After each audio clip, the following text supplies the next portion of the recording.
Alléluia. Ndao tsy kite tanana mafy an Jesosy. Tiako fantatrao ary fantan'ny vady aman-janako zany fa ny fotoana tena sarobidy indrindra amiko tsy eo amin'ny fotoana izarako ny teny fa eo amin'ny fotoana itokanako miaraka amin'Andriamanitra. Androany hariva zao raha isaintsika hoe eto Jesosy dia ndao ny antsika akipakeliny masonao hoe miditra hono izy eo amin'ilay varavarana fidirana principal dia miaraka amintsika eto izy. Mety tsy hitany masontsika fa alaivo saritsaina hoe eto izy. Dia saino ny fanatrehany tsy miova roa arivo taona lasa, tsy miova ny heriny, tsy miova ny famondrapony, tsy miova ny fahatsarany. Efa nahita Andriamanitra ny fahatanterahany atao hoe fahatsarana tonga lafatra teo amin'ny olona anankiray atao hoe Jesosy. Ary rehefa mahita an' Jesosy Andriamanitra dia miteny hoe, ny ray dia miteny hoe tsisy ny toanao eny ambonin'ny tany, tsisy ny toanao eny ambonin'ny tany. Satria nahafapo an'Andriamanitra dia tsy izay olona rehetra ampiasain'Andriamanitra na tany amin'ny testamenta taloha na aty amin'ny testamenta vaovao, fa olona anankiray sady Andriamanitra tonga nofo atao hoe Jesosy. Iza nto anao ety an-tany, fitiavanao tsy manam-paharoa, tsy misy eto an-tany afa-po. Jesosy anao ny rano velonao, fanateranao no lany teo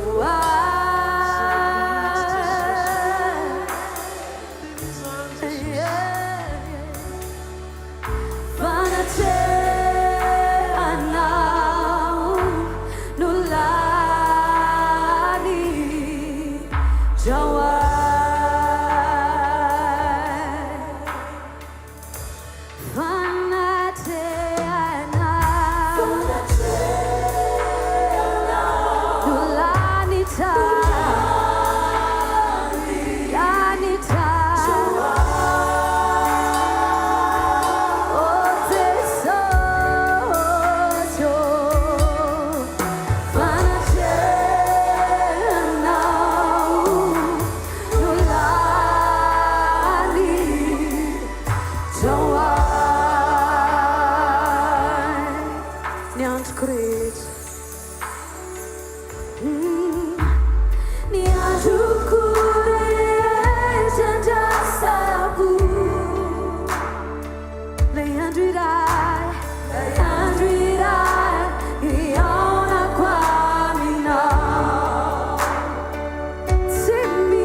Lerano veluna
fitiavanao, tsy ny fahaiza-manaonao, ianao mihitsy no ilainay Jesosy. Halleluja.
Tanana mafy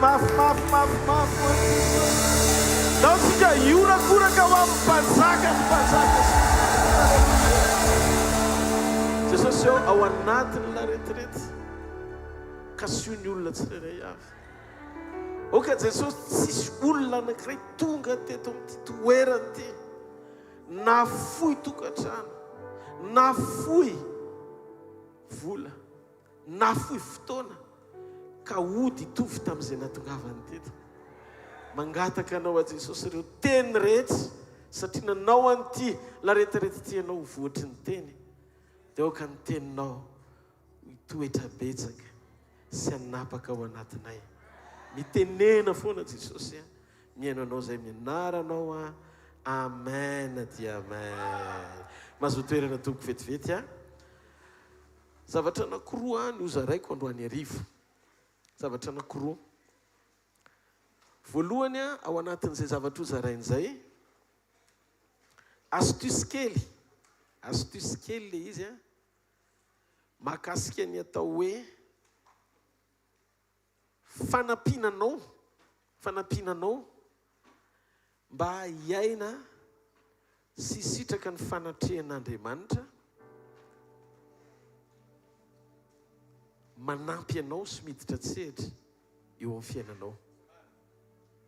Zay ny tapany voalohany. Dia tapany faharoa, efa mihoatry ny 10 nareo no mametraka fanontaniana fa tena ho valiko mazava le izy androany hariva satria miala tsy ny pastera fa tsy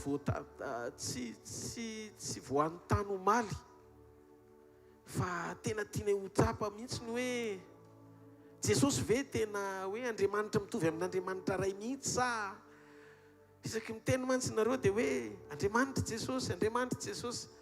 Tena misy toky sy andino mazava ve maneo an'izay mba tena tsy adiso anay rehefa ivavaka izay amin'ny ray amin'ny anaran'i Jesosy. Hoazavaiko izay ny tapany faharoa. Tantara kely niainana izy ity no eto kely ao anatin'ny fotoana fohy aloha amin'ilay voalohany, astuce kely ho fanampinantsika ao anatin'ny fanompona mba hahafahantsika hoe misitraka an'izany atao hoe Andriamanitra mihetsika ho azy zany, misaina ho azy ianao, karakaranao na dia tsy nentinao mambavaka azy amin'ny fiainanao, fa adininao ianao fa ny hafa foana no andoleanao, dia mitsangan'Andriamanitra mamaly ianao. Ty le astuce kely ho zaraiko. Nisy fotoana izay sahirana kely a, tao bypass le toerana misy anay. Inona le fahasahiranana? Tsy ahoana tena mirohatra avy any ny lalimanga ny lalitra madinika faran'izay kely indrindra le be dia be ao an-trano. Natao izay fomba namonoana azy, vidy bomba insecticide ianao inefatra ao anatin'ny 2 herinandro, fa mialana eo dia miditra indrainy eo. Dia nanontany tena hoe tena andao entina mambavaka fa asany devoly mihitsy reto lalitra reto mba tsy akato an-trano intsony. Nandroaka ny devoly mitondra lalitra fa vao may niampy apahefany taoriny fandroana ny fisiany lalitra. Dia nanomboka nandiny tena hoe inona marina ny antony'ity lalitra ity. Zao ny zavatra nitranga. Raha feno lalitra ny trano, feno bibikely tao an-trano, sahirana namono sy nampiasa fanafody isan-karazany, fa tsy le tena niaina malalaka tsy nisy bibikely mihitsy zay tao anatin'izany rehetrarehetra izany. Dia zao ny zavatra nisy. Nandiny teny zay. Andriamanitra, fa inona ny zavatra mitranga? Dia nanomboka ny sainy zay hoe andao hoe jerena maso akaiky hoe inona ny antony reto lalitra reto tsy mety miala. Ainona tonga n'le bibikely toy ny lalitra moka, lalitra madinika, lalitra isan-karazany lokony, misy marron, misy manga. Tena tsy nety miala mihitsy ry zareo satria kay tao ambadiky ny centre tao mbola tsy nisy fefy tamin'izay. Nanariany olona zordira. Dia nijerena le izy, kay tao ambadiky tao nisy zordira. Dia rehefa tao le zordira fa naripako, dia tamana tao le lalitra eran'ny tanàna satria nisy falitona tao. Zany hoe tsy nampiala andreo lalitra ireo, dia satria toeran'ny fako tao ambadiky ny trano nisy anay. Teno nahitako fa tsy solutiona vahaolana no mitady vahaolana mandany vola amin'ny insecticide. Lasa mividy lavareny ianao, te hamono an'le bibikely ianao, fa ny zavatra nandrasan'ny tompo hanaisotra fako mba hanaraka azy ny lalitra. Loto manakaiky trano, mila esorina mba tsy ho lany fotoana sy vola ianao na fahafahana amin'ny famongorana vitsika, famongorana lalitra, famongorana zavatra isan-karazany. Ny tena olana, tsy le lalitra somoka sy vitsika mameno trano, reraka eo ianao hamono an'ireo lavareny isan'andro, fa ny tena olana teto le fako mila nesorina mihitsy. Raha toka mbola misy eo ny fako, dia tsy maintsy ho avy eo mandrakariva ny taranaky ny lalitra sy ny vitsika amin'ny fandimby, satria ny fako no misariky ireo bibikely ireo tsy maintsy ho tonga eo amin'izay toerana misy andreo zavatra ilaindreo. Ohatran'izany koa isika eo amin'ny fiainantsika andavanandro. Hoy sisy ny ten'Andriamanitra ao amin'ny Jakoba 4:7 hoe maneken'Andriamanitra dia toerony devoly fandositra anareo izy. Indraindray misy devoly be marenina roasinao isan'andro isan'andro amin'ny anaran'i Jesosy fa tsy mety miala. Betsaka amintsika tena raha ohatra ka mifandroana devoly na zahoana fankasitrahana avy amin'Andriamanitra dia efa tena tompon-daka ny fankasitrahan'Andriamanitra mihitsy, satria matetika mandroaka devoly. Fa tiako ho fantatrao fa ny fandroahana devoly tsy ampy fanekenan'Andriamanitra. Dia tsy hatreo amin'ny fandroahana devoly fotsiny, fa miditra tsehatra mihitsy amin'ny fampanekenao fonao, amafa sy androaka ny fakonota rehetra misarika devoly ho tamana sy hiverimberiny eo amin'ny fiainanao. Esory tsy eo am-potsika ny fakofakonota amin'ny fakahalana, fali-topo, mianara mamela heloka, mianara ho isan'ny olona madio fo. Ny ahitan'Andriamanitra fa olona mety sy pur ianao ary madio eo anatrehany. Rehefa tsy karazan'olona mora mankahala olona, tsy karazan'olona feno otro-po na loto-po, karazan'olona mahay mamela heloka, karazan'olona mahay miaina ao anatina fahadiova-po. Aza miavinavina sy be fialonana ny afo zany, aza mitahiry ratra-po omeo lalana hialy reny fa reny no atao hoe fakofako mahatamana ny tompony. Avelao Andriamanitra ikasikilay na feninao io. Misy zavatra na feninao fa miangavy anao avoay Andriamanitra, avelao Andriamanitra, avoay ilay izy dia avelao Andriamanitra. Tena hoe ikasika an'io zavatra feninao io. Efipetsiny devoly miafina ao anatinao ilay izy. Tonga ny tenin'Andriamanitra, aleonao misafidy iaina sy toetra ao anaty ota. Toy izay anokatra ny fonao hitsotra ao anatin'Andriamanitra mba hialana io. Ny tena marina ne, tsy fanekenao hiala ao anatin'io, tsy olan'Andriamanitra. Fa mampanina ny tsy tombora marina ianao. Sa misy tombony ho azy raha miaina mandeha tsy misy tsiny ao anatreny ianao. Tsy tian'Andriamanitra tsika mita tena, fa indraindray no mahatonga an'ireny olana miverimberina, mahatonga zavatra tsy mety tena miva. Ara-potoana nefa ianao manana n'Andriamanitra sy mpanompon'Andriamanitra ihany koa, dia anisany mahatonga an'izany ny tsy fanekenao anala fakofako. Mitady vahaolana vety ivela loatra anay ianao, andany vola bombe insektisida. Fa ny fanafody faran'izay aingana indrindra mandroaka fako dia manary an'izany ho lavitry ny lainy fonenanao. Ny sakafony devoly dia fo maloto, fotso marina.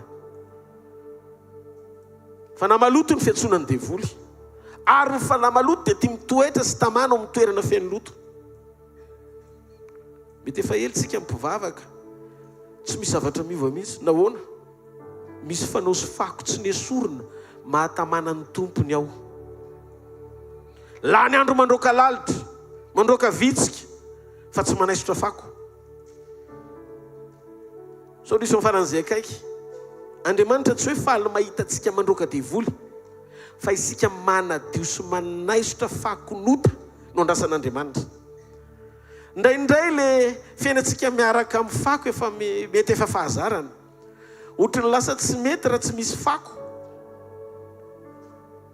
Zava-misy zany. Ny hoe manaiky anadio amin'ny fanefana tsotra fotsiny, ny mamboatra ny fiainanao mba ho tanteraka ifanaraka amin'ny sitrapon'Andriamanitra, dia ilana fanapahan-kevitra. Tena misaotra aminareo fa raha ny teniny lazain'i Jesosy nanomboka tamin'ny fotoana nanombohan'ilay retirety mandrakandroany, dia fa tokony isy fanapahan-kevitra raha isika hifanandrify amin'ilay zavatra lazain'Andriamanitra tamintsika ho tonga fiainana iainantsika sady deniny aty amin'ilay retirety. Esory amin'ny fakany io lolopo io, le fiarovana avo mangeja ny saina tsy hino an'Andriamanitra io. Misy fotoana anao mila misaraka amin'ny lasa ratsy, manidy varavarana amin'izay navelanao isokatra hatr'izay, avonavona. Mora kely aminao miavonavona, mora kely aminao manisy lolopo, mora kely mitarita ny devoly anao tsy fahamarinana. Isaia toko faha-efapolo, Isaia toko faha-efapolo, ny andiny faha-efatra. Aoka asandratra ny lohasaha rehetra, aoka ahetry ny tendrombohitra sy ny avoana rehetra, ary aoka ny be avoana ho tonga lembalemba, ary ny tany sarodalana ho tonga lemaka. Andriamanitra tsy manangana miaraka amin'ny tany mikototona, fa mamboatra antsika ho tany lemaka izy aloha vao manorina miaraka amintsika. Tsy manangana zavatra amin'ny tany mikototona Andriamanitra. Zay ny nambarany Isaia mpaminany, ny fotsy madio sy mety, tsy fotsy mety ara-panahy dia risika ho amin'ny fisehoan'Andriamanitra anangana fotom-panorenana vaovao miaraka aminao eo amin'ny fiainam-panahinao sy ny fiainanao rehetra, amin'ny fandalovanao eto ambonin'ny tany. Maro ny mila fanafahana, fa tsy manaiky fa manda iaina ao anatin'izay mety hoe zavatra tsy mifanaraka amin'ny sitrapon'Andriamanitra. Manday izy ny adio fo, manday izy ny amela heloka, manday izy tena lavinao izy, sarotra amiko izany, fa rovina ianao vao tapa-kevitra. Tsy ny abetsahany teny voaraintsika ho anaty taratasy andraisany nanao teny. no tonga antsika iova fo fa mifanapaka-hevitsika ny tsy fiainana mifanaraka amin'ny teny andray fanapaka-hevitra anao ny sitrapon'Andriamanitra tsy marety haika an'Andriamanitra. Raha zay ianao dia ny aty mandeha mitokana kely dia mivavaka dia mila manontany an'Andriamanitra, za sao dia efa mba nanre teny mpahamarinana fa mandraka androany ny fiainako mbola miainkainy amin'izay mampety ahy eny. Misaina ianao mpandiny tena hoe mbola mety misy olona tsy navelanao eloka nefa ny amaininy eto mirarakopana. Ny aleloia mangony fotsiny. Fa le teny fiainana tena ilainao ane tsy ny teny rehetra voazaha reto fa le teny manitsy ianao mba hahafahany sitrapon'Andriamanitra ho maro toerana ao anatinao. Misy zavatra efa nanazaranao ny fiainanao tsy akasitran'Andriamanitra fa mila miovy zasy ianao. Resaka tamina ranabavy alohan'ny voaka akaty androany dia zao no nataony. Ozy ranabavy voangy baiza zao no nataony. Pastera, fa maninona mora ohatra ka atao matetika mihitsy fa tsika atao anatiny mihitsy eny mila fanamboarana fa tsy le nivelany ampidirina aloha ary tsy izy rery. Pastera, roviana indray manaraka mba tsy ho laniny akoho ny fangaraka. Marina fa ilainy ianao mijoro miaina ny sitrapon'Andriamanitra, mahafinaritra miainy tenin'Andriamanitra fa ny andrasan'i Jesosy amintsika rehetrarehetra reto fa napaka-hevitra anankiray, ndao anary fako. Ndao anary fako. Misy fako mahatamana lalitra. Fa ny zavatra hitako rehefa mangotraka eo ambony afo ny vilany feno hanina tiany lalitra, ny vilany mafana tsy petahany lalitra zany mihitsy. Ampitombony hafananao ara-piombonana sy firaisana amin'Andriamanitra. Aza vela ho sakana ao anatinao ny vesatry ny nofo te hiazonanao tsy fakahita amin'ilay programa tian'Andriamanitra hitondrananao. Tsy mahazo anana ny fiainam-pananao ao anatin'io karaktera. Zay ny maharatsy ny karaktera ny olona voageja eo amin'ny nofo tsy libra arakaraky ny androsoanao. Alalan'Andriamanitra sy nakaiky azy ny anovan'Andriamanitra ny toetranao ho toy ny zaza. Mora mamela, mora manadino, tsy manao andolo-po fa hoe izy ny kapoanao dia rehefa vezy tato. Halleluja. Tario ao Jesosy iombona mindray, tario ao fanahy ho toy ny zazindray. Ao fanahy iombona mindray. Raha zay ianao rehefa manomboka renao hoe misy zavatra hoentinao mambavaka foana tsy mety mivaly. Manomboka renao zany hoe ohatry ny lavidavitra n'Andriamanitra ianao nefa malala teny mpahamarinana be dia be.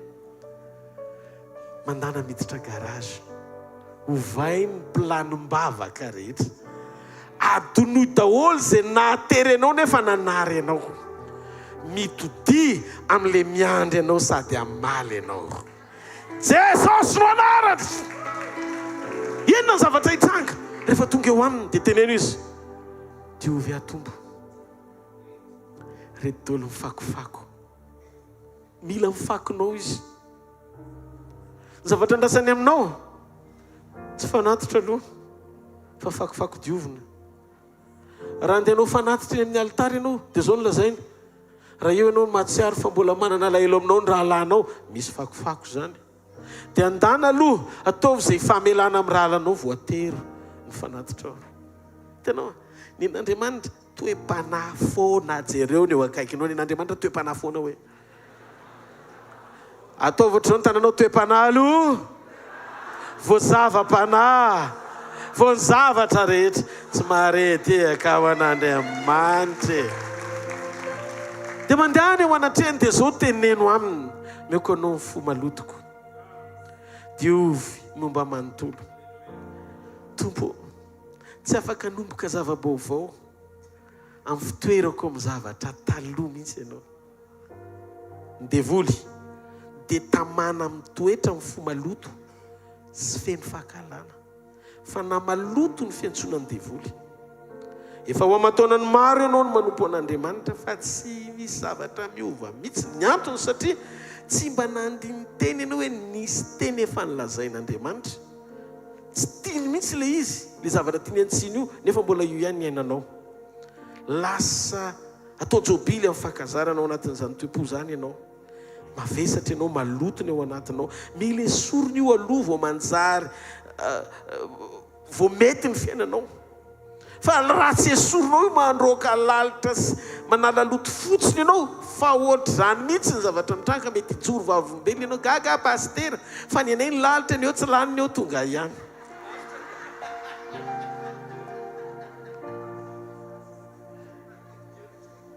Hiditra ny lalitra voalohany, tapitra voalohany, vononao amin'ny insektisida, very ny volanao, fa le fakotsy ny ala mahatonga azy tamana. Tsara zany astuce zany. Mila azosika antoka tsara aloha ao anatina fandinitena satria tsika koa tsy afaka miresaka raha tsy ao anatin'izao laretirety zao. Ary anaty laretirety tsy na misy fotoana iresahana bebe kokoa mba hifampizarana ny mahasoa.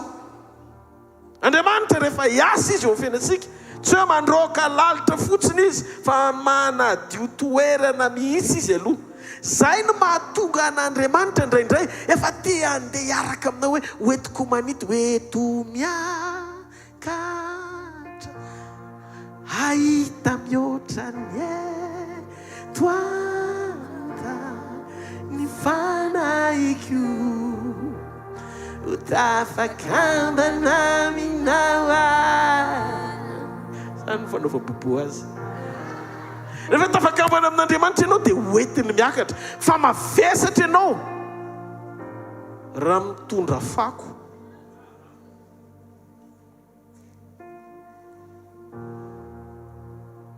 Reraka eo ianao raha mandroaka lalitra fa mila manala loto aloha.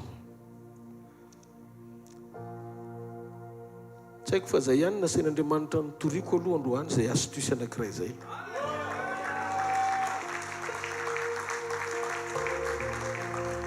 Ny anankiray faharoa ndray mahakasika ny amin'ny fanontaniana reo dia alova valiko androany ihany satria be dia be loatra hoe ahoana marina moa zany ny amin'ny Jesosy. Jesosy Andriamanitra, izy ihany ve zany ny ray sa ny ray hafa fa izy hafa?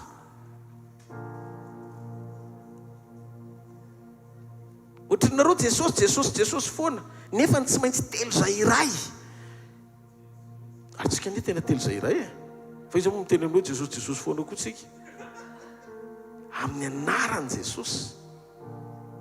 Fa tsika mino ray, mino zanaka, mino fanamasina tsika. Fa zao ho azavaiko aminao le mahakasika an'le fanontaniana napetraka hoe Jesosy ahoana marina ny momba an'i Jesosy. Izy ihany ve zany ny ray zanaka sa fanamasina? Non, telo zay iray izy. Fiombonana maneho ny endriky ny maha-Andriamanitra ray azy. Fa zao Andriamanitra sy ny olona dia niaona tao amin'ny Kristy. Ty le révélation ty mbola tsy renao ty fa voandroany na hinonao azy. Kanefa na voandroany aza na hinonao azy dia fahamarinana mpijoranao mandra-pialanao eto ambony tany, alalanao ny fahamarinana mahakasika momba an'i Jesosy sy ny tontolony. Ny ray Andriamanitra sy ny olona dia niaona tao amin'ny Kristy.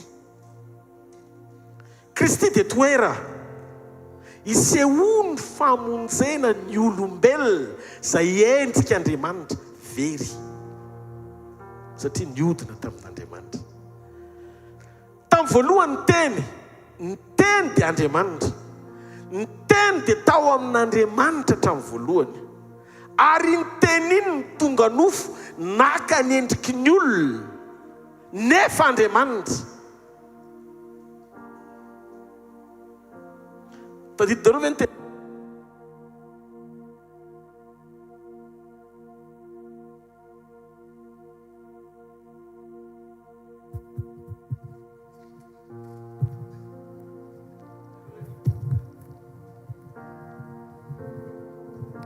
tadidinareo ve ny teny eo amin'ny boky ny asan'ny apôstôly fa tsy misy anarana hafa ety ambany masoandro azahoana famonjena.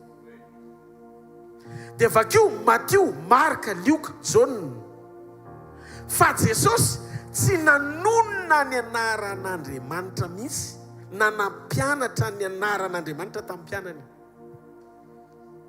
Satria ao amin'ny bokin'ny Jaona 7:20 Jesosy nilaza rehefa mivavaka, efa nasehoko azy sy nomeko azy ny anaranao.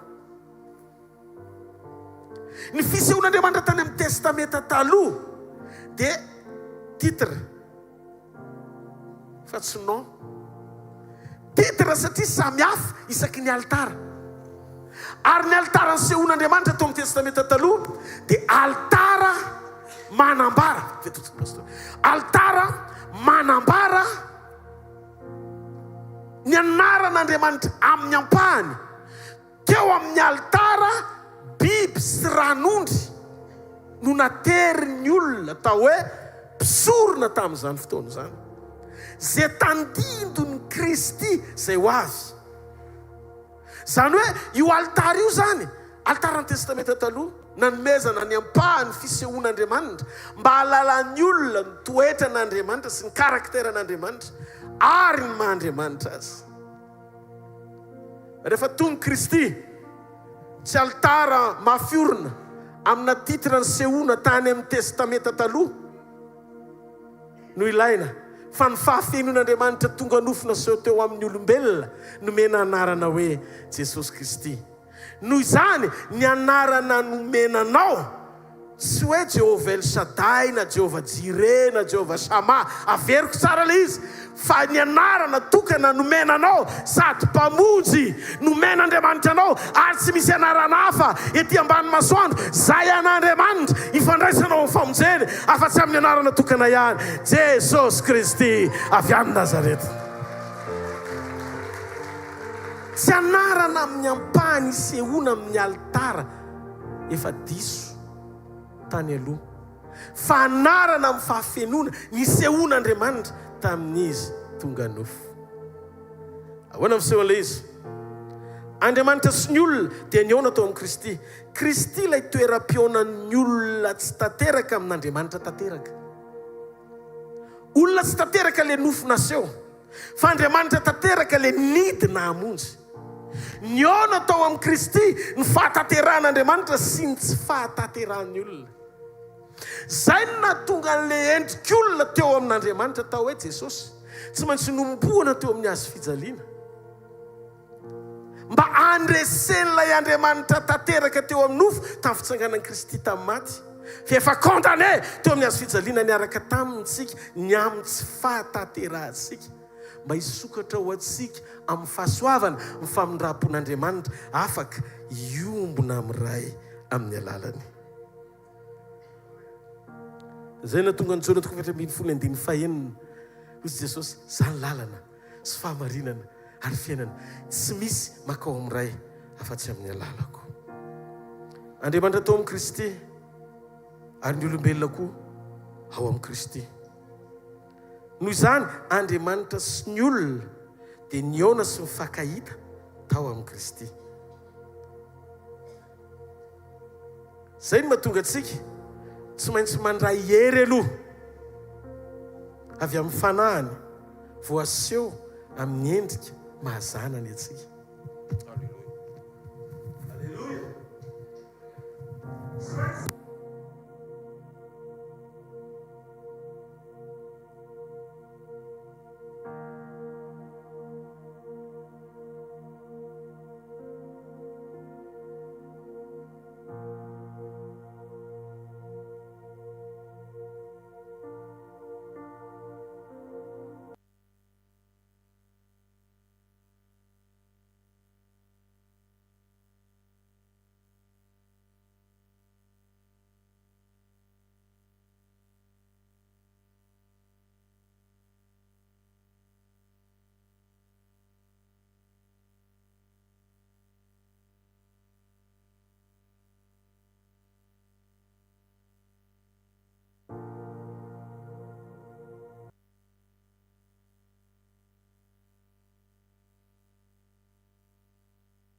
lasa mihitsy ny zavatra taloha iainanao ny fiainam-baovao ao aminy.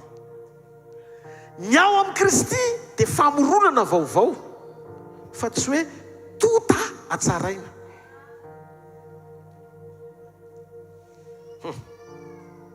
Efesena 4:1-10. Ny apôstôly Paoly dia nanambara amin'ny alalan'ny fanambarana izay nomeny fanahy azy araka ny fikasana hatrehatr'izay izay nataony tao amin'ny Kristy Jesosy tompontsika. Korintiana 2:5-7. Raha misy olona ao amin'ny Kristy dia olom-baovao izy, efa lasa ny zavatra taloha ary indry tonga vaovao reo. Io no mahatonga ny zavatra rehetra ho antsika ao amin'ny Kristy sy ao no isitrahantsika ny sosiny tsara rehetra avy amin'ny ray.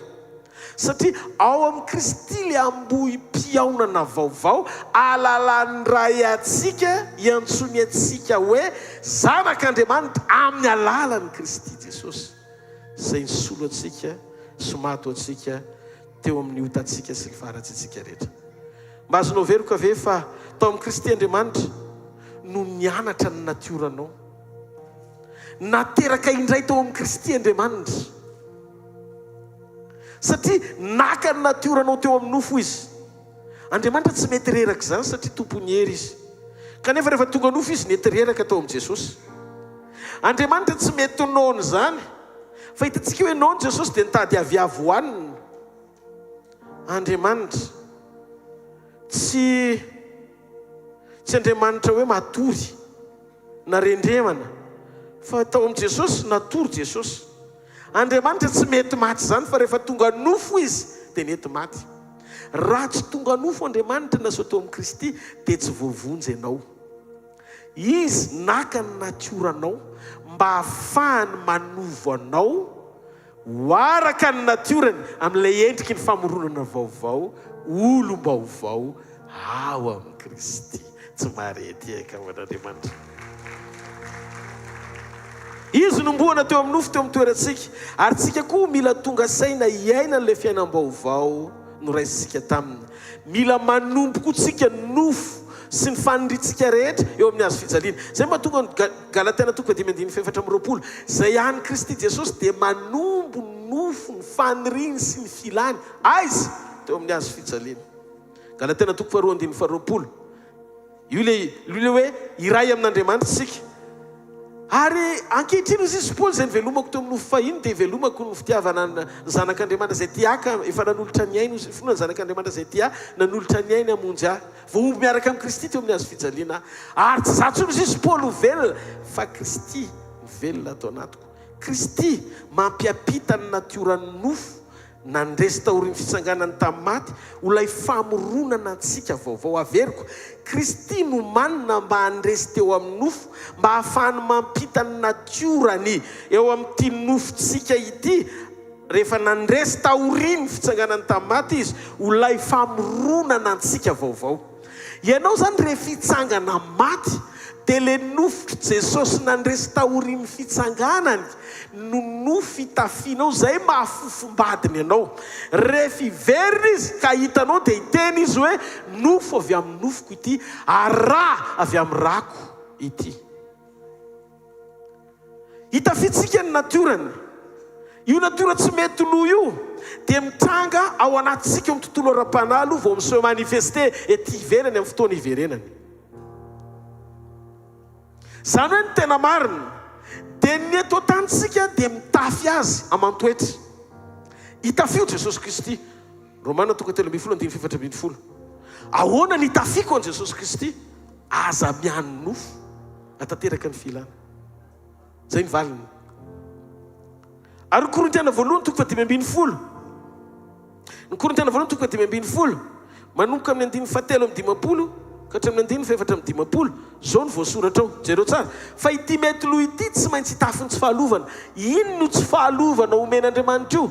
Io le prototype, io le endriky nofo natsangana nandresin'ny fahafatesana tao amin'ny Kristy, lovaitsika avy amin'ny finoana azy.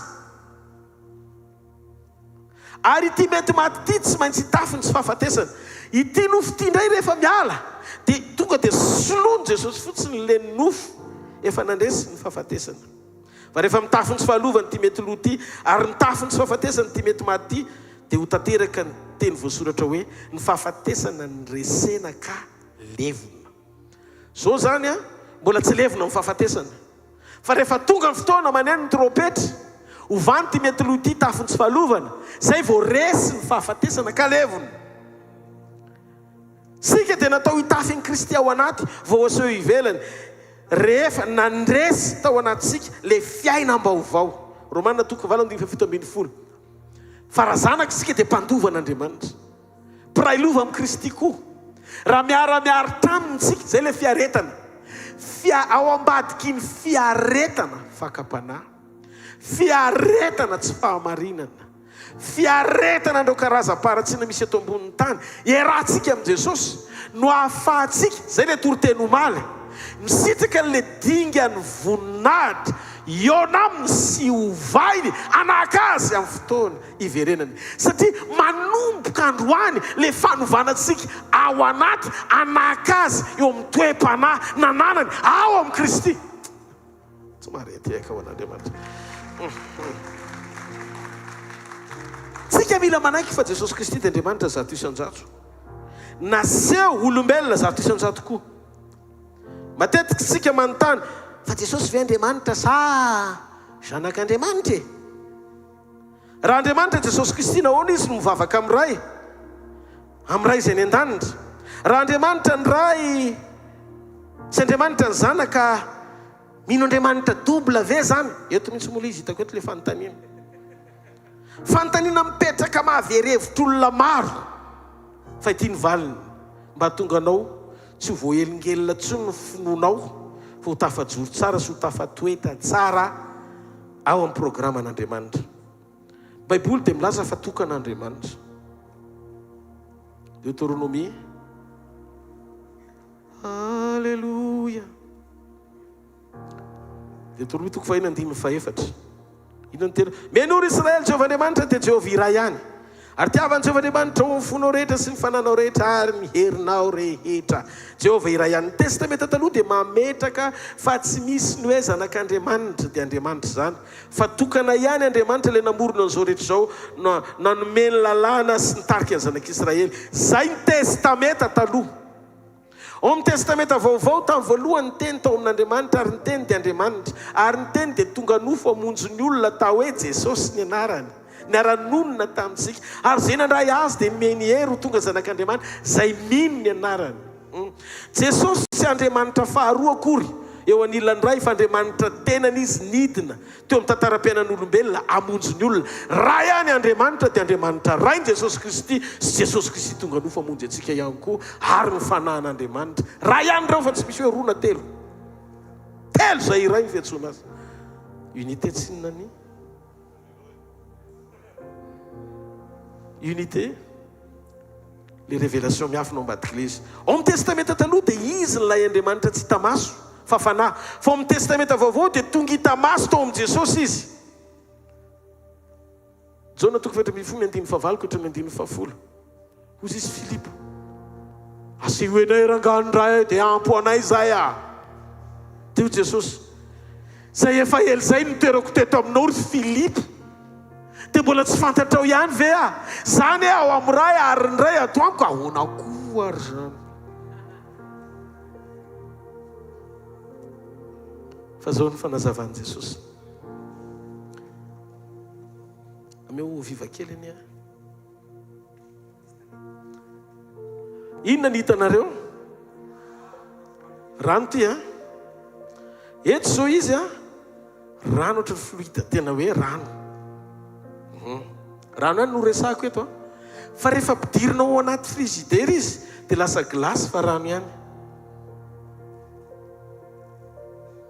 Zany toerana no manova ny endriky le rano, fa le rano ihany. Tsy mareteka ao an'Andriamanitra. Azafanina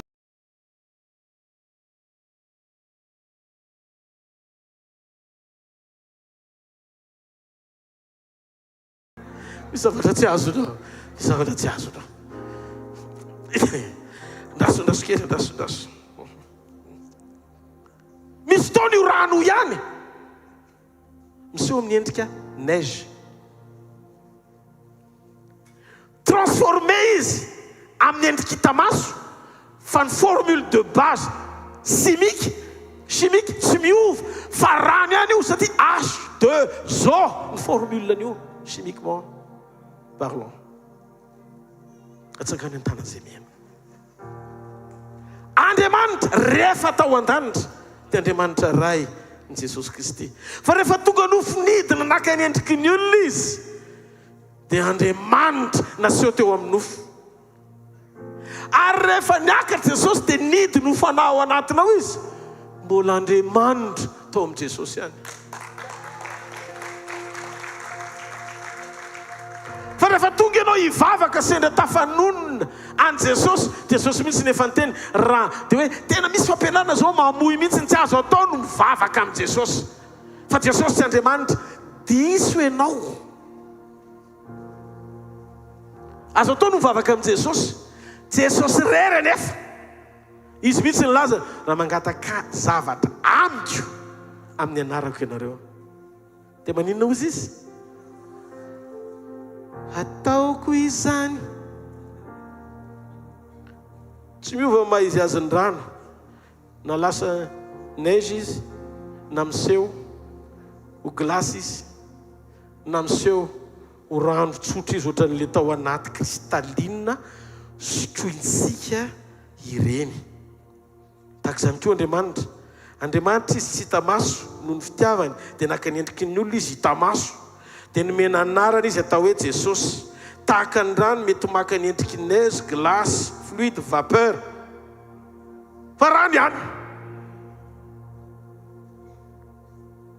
Tonga izy ho azo tsapahitanana.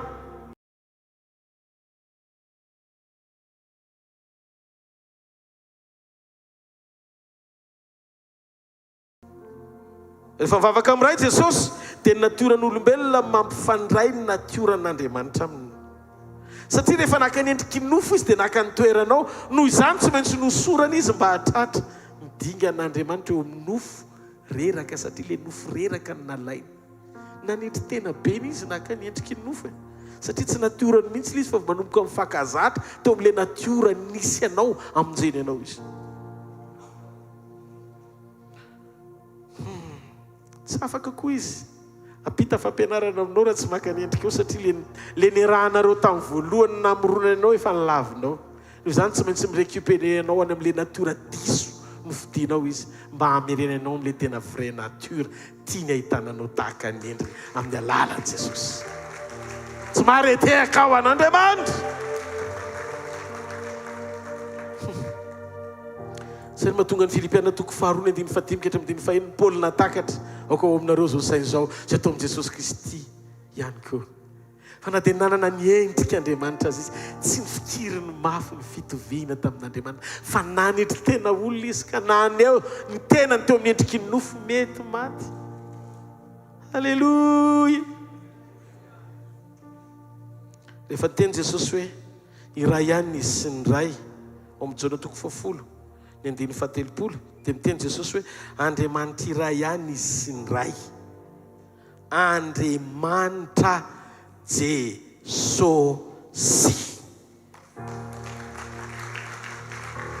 Avereno, Andriamanitra Jesosy.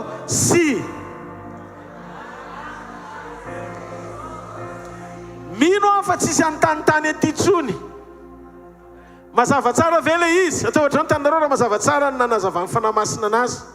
Mino aho fa zay fahazavana nomeny teny zay nazava amin'ny fotsika, tsy hananatsika fisalasalana intsony, fa rehefa manomboka tsika ifandray amin'ny ray eo amin'ny tontolon'ny famonjena, anarana ray ihany. Ary zany natonga azy Mateo, Marka, Luka, John mampianarana hivavaka tsy ny teny izy hoe Jehovah Jireh, Jehovah El Shaddai any an-danitra. Fotsy izy rainay zay any an-danitra. Rehefa miantso ny ray izy teo amin'ny olona dia rainay ozy izy, fa tsy nitonony tamin'ny anarany. Mba avakio Mateo, Marka, Luka, John fa Jesosy tsy niteny mihitsy ny anarany ray.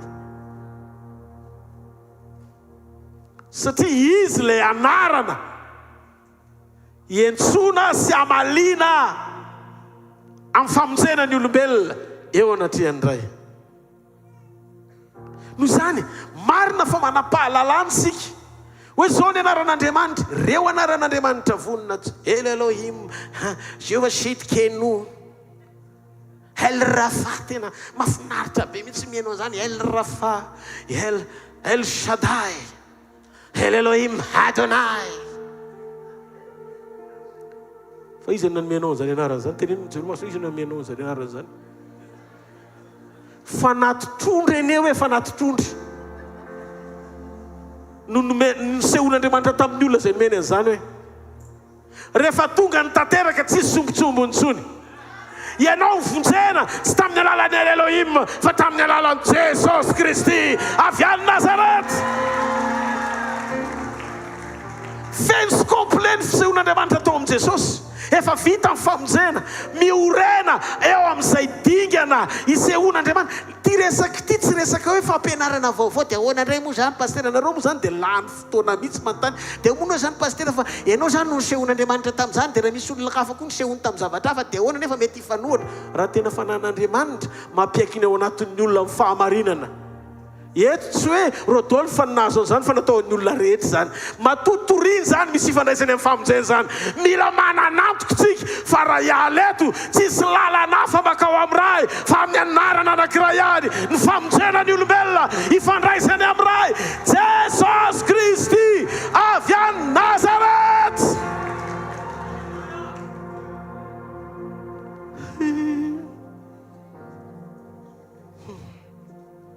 Mila fantatsika izany. Azao ny vanim-potoana tokony halalantsika an'izany. Mba ahafahantsika miomana, miandry, mahatoky, miandrandra ny fiverenany. Jesosy ihany, Jesosy hatrany, tsy ho foana ny fanantenako fa eo ianao. Miaino ireo fitarainako, mampahery ahiba hiadanako. Jesosy vatolampy eriko. Ataontsika hitsangana dia ataontsika izay. Jesosy ihany, Jesosy hatrany, tsy ho foana ny fanantenako fa eo ianao. Miaino ireo fitarainako, mampahery ahiba hiadanako. Jesosy vatolampy eriko. Za tena mitsotra aminareo a, tena teteny aminareo ty famarinany ty a, fa za dia any Jesosy sady tsy vadika amin'ny Jesosy mandrakizay. Tsy anakalo azy nizanizy zany a satria efa naalala lanjany ny atao hoe fiainana. Efa teo ambavahoana amin'ny fahafatesana no naveriny. Ary niraka mpanaovo miazao anonondro. Noho izany, tsisy avitapitapo mba havatsy teny fahamarinana. Ary io ndray raha vao fahamarinana avy amin'i Jesosy, zaraiko na iza faly, na iza tsy faly. Tsy manana compte rendu amin'ny olona rehefa miala eto. Fa Andriamanitra no hitsena eny amin'ny raha ho any lanitra amianaka hiteny hoe vita mission dada. Mission le izy. Ary zany no tiako anairana ny pasteur BDB, zanak'Andriamanitra BDB, andao tena hijoro sy anambara teny fahamarinana, hiaina fahamarinana, anambara an Jesosy. Halleluja! Ilaza fa ny lanitra ny fiainana mandrakizay dia tsy hoe ny fahatsapanao fa mandeha amin'ny planin'Andriamanitra ianao dia tonga dia sitrapon'Andriamanitra no arahanao fa ny relationnao personnel sy ny communion anananao amin'Andriamanitra. Satria rehefa ijoro ianao mety nandeha tsara tao amin'ny planiny ianao fa tsy fantany. Ny alalany ianao, ny alalany aho. Rehefa tonga zanany miombona aminy dia eritreretiny iny mahafinaritra. Tolotsika communion tena communion ohatrany hoe tena fa faratapiny ary Jesosy moa ny tena io ny farany alalany. Fa kay le communion tetezana mepita makany amin'ny union. Comme union. Alléluia.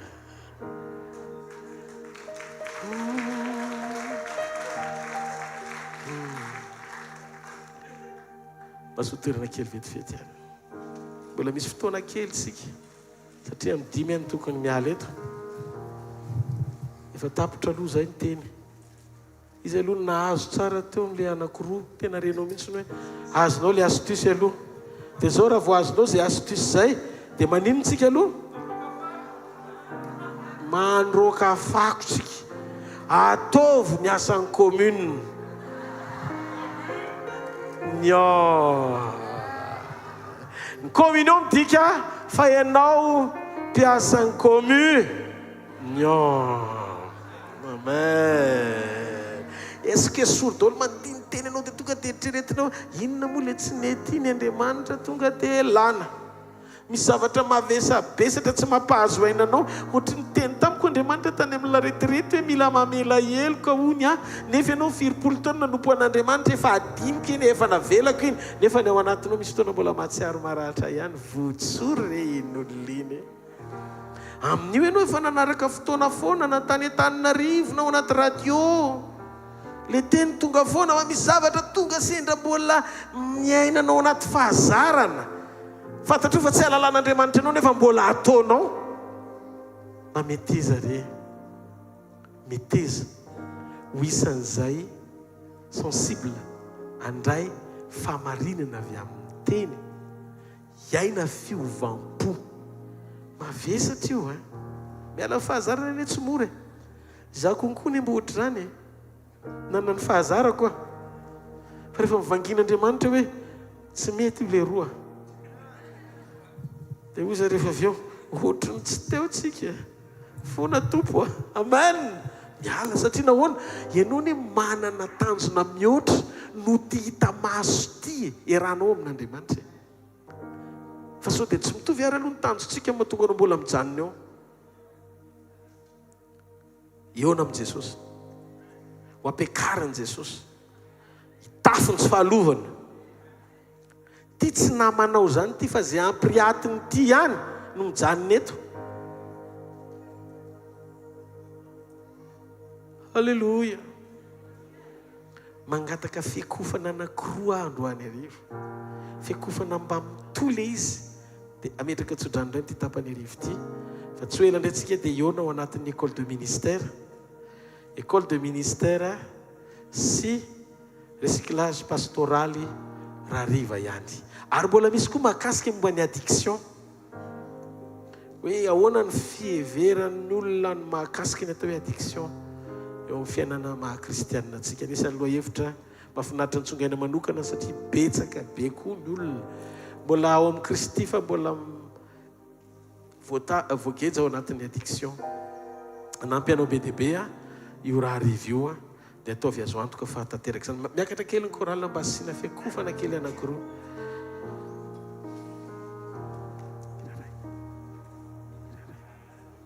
Sara zany moa zany mba hanao hira anankiray.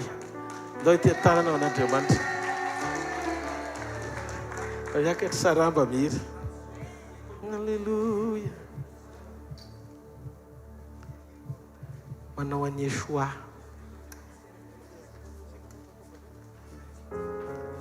Alléluia.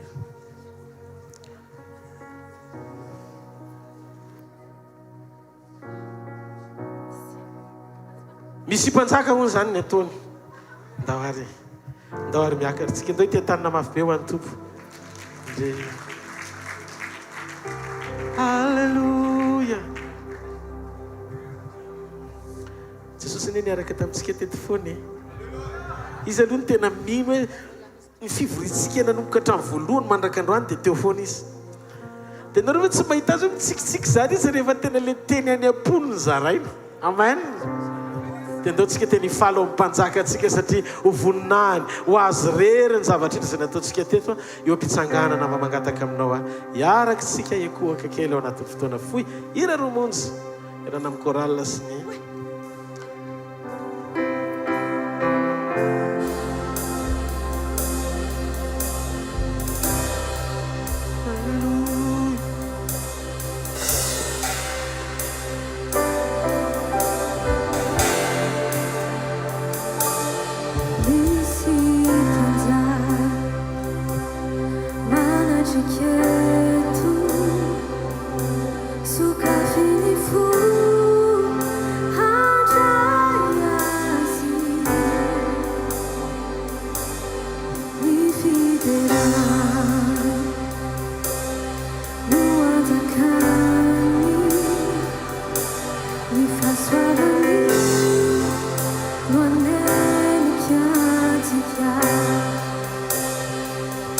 Easy, man.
anao Jesosy tena mentsika anao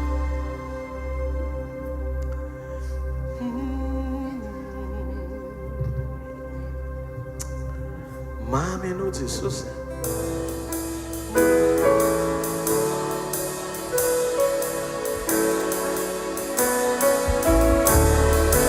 Halleluja Jesosy rery mendrika eo amin'ny fiangovana sy fitsaoana mandrakizay ny amin'ny famonjeny ny amin'ny fitiavana ny amin'ny solona sy Jesosy Halleluja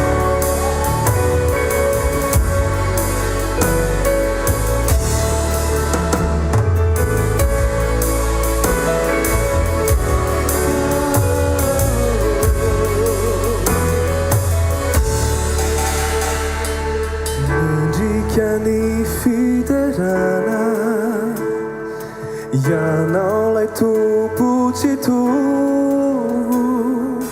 faurin jiwa lazaina nyaretanao nunyamiku nyafinao reo hupasilat nyafinao reo kapuka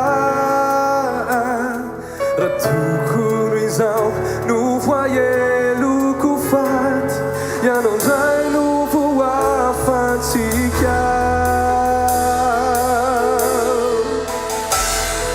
Kitera no au mazakisa Fatuku pa musica now Dai tu canal na futa Itini fukurai swazakau Ni fitiavanau matuzawai Vovuja luninja funau Batai zamuam ratsinanaik Ato suruna yanau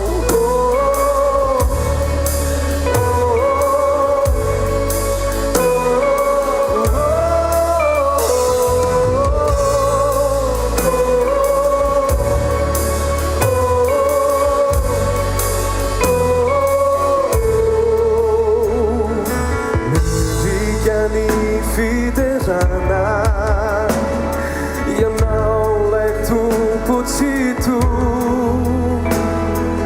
Faurin jiwa lazaina Yaretanao nyunyamiku Nyafinao reo hupasilat Nyafinao reo kapuka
sorona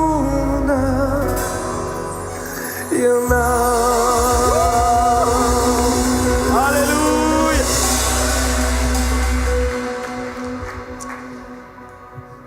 Zay indray ny fotoanantsika an'le tapany ariva androany fa manara programa tsara indray ho amin'ny tapany rehefa avy eo na amina ministera zany na amin'ireo toindrehetra ho voninahitryandriamanitra ataontsika itetanina mafy andraisantsika mpanofandriamanitra manaraka.